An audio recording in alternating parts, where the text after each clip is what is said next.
artiklen den handler om det at være på frontstage, hvor man hele tiden skal komme i kontakt med, og det er blevet en kamp om opmærksomhed, hvor man hele tiden skal være online, og man skal følge med. Danmarks Statistik de har lavet en undersøgelse, hvor de viser, at 97% af unge kvinder i alderen 16 til 24 år, de er på nettet, hvor jo ældre du bliver, jo færre er på nettet, og mænd de er mindre på nettet end kvinder er. Der er sket en udvikling, hvor man ikke længere kan skelne mellem digital og den virkelige verden, hvor man hele tiden skal komme med oplysninger om sig selv og sine venner, og man skal hele tiden poste billeder. Kvinderne de har mere brug for at iscenesætte deres liv end mænd har, hvor vi ud fra det kan tolke, at de åbenbart higer efter en opmærksomhed og en accept, som mændene ikke er lige så meget efter. Sociologen Erwin Goffman, han har beskrevet det med at være i frontstage og backstage, hvor vi siger i frontstage, det er hvordan vi begærter os i samfundet, når vi er sammen med andre, og backstage det er mere, når vi er derhjemme, hvor vi føler os trygge. På frontstage der vælger vi selv, hvordan vi skal præsentere os selv, og vi prøver at idealisere og vise vores ydre frem for vores indre med materielle goder og materielle ting. Hvor på backstage der er det mere sin indre følelse, som man viser, hvor man kan lade op og kontrollere, hvordan det hele skal foregå, indtil man så igen er på frontstage. På de sociale medier, der er det meget det med at være på frontstage, fordi du hele tiden skal skabe en identitet. Du skal hele tiden fortælle om, hvordan du er, og hvordan dit liv det ser ud i forhold til, hvordan det egentlig i virkeligheden er. De positive ting i artiklen, der er at være på kulturen, det er, at de unge de er ikke bange for at iscenesætte sig selv, og det giver mange muligheder, hvis man gerne vil frem, og man gerne vil ses. Men der er også sket det, at de desværre har svært ved nogle gange at skelne imellem, hvad man gør, når man er alene, og hvordan man gør, når man er på nettet. For det, der er på nettet, det bliver også på nettet. Så der kommer til at være nogle konsekvenser, der kan ramme en. For eksempel, hvis man er til et interview, eller man skal have et nyt job, hvor de så kan gå ind og se ens baggrund, og hvad man egentlig har gjort i sin fortid.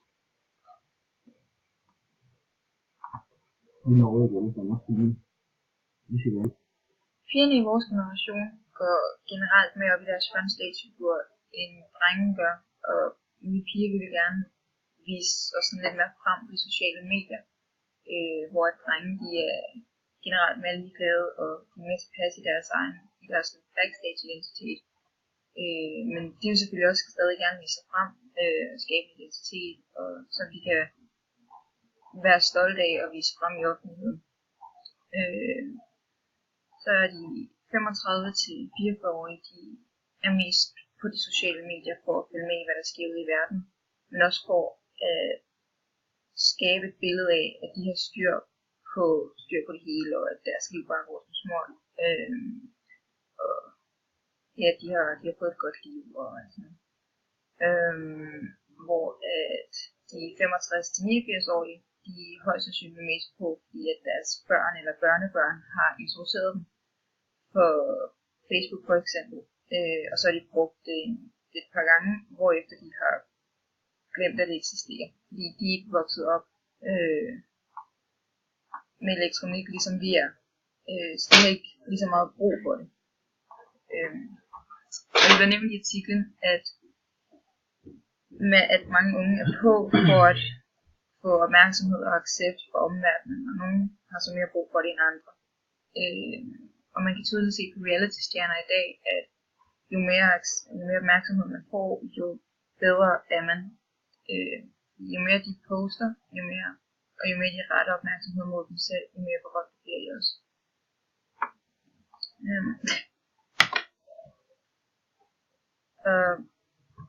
Altså, unge i dag, de bliver på en måde mere narcissistiske og selvisensættende end tidligere, og på en måde så bliver de også det modsatte. De mange unge, de bliver mere selvoptaget, hvis nu at de bliver rigtig populære på mange sociale medier.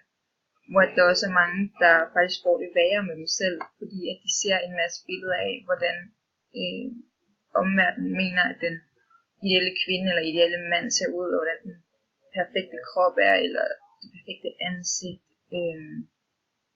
Så de sammenligner sig selv med de billeder, som de anser som værende perfekte, og derfor tror de, at de ikke selv er som dem. Men her de seneste par år, der er det blevet mere populært også at være i en af de mere curvy modeller, så nu er der også et mere realistisk synspunkt på, hvad der er smukt. Som nævnt tidligere, så er backstage ikke noget, som folk ønsker at vise frem. Det er sådan, som man ser ud uden make-up i sine joggingbukser derhjemme, og sådan helt afslappet og bare sig selv. Og at alle de billeder, man finder på Facebook, det er frontstage, fordi det er den, man godt vil have, at samfundet ser en som, eller omverdenen ser den person, det er den, man godt vil vise frem, den man godt vil være. Det er helt fra profilbilleder, og så til de opdateringer, man poster. De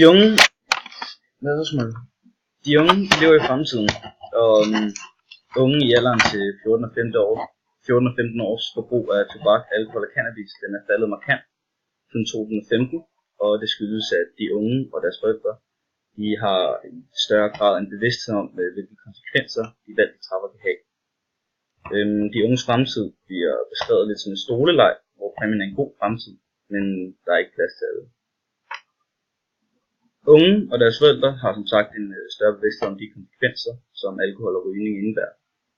Fremtiden bliver gjort til noget, som kun de bedste har en chance for at finde ud af.